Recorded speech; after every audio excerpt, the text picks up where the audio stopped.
Sadly, I'm not the age where the 80s was my era.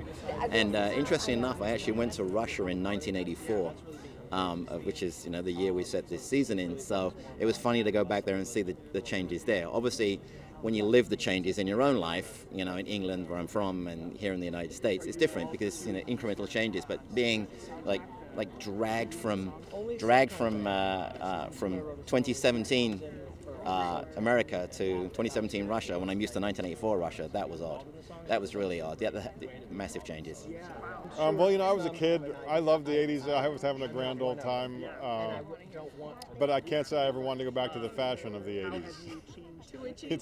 Holly was saying it's too itchy. It's a little itchy. Comfort was not a factor in the 80s.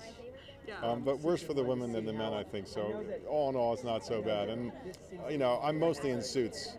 And they're just not quite as attractive as the modern suits, but they're not that bad. Well, I don't think I'm really in 80s fashions. I'm mostly in whatever I was wearing in Russia. A black coat. Those didn't change very much. I can't even. I remember that there are a lot of shoulder pads in the 80s. And I'd rather like them because I have really crappy shoulders. So it was fun, and it's always nice to think back of the time when you were still crazy and wild and free.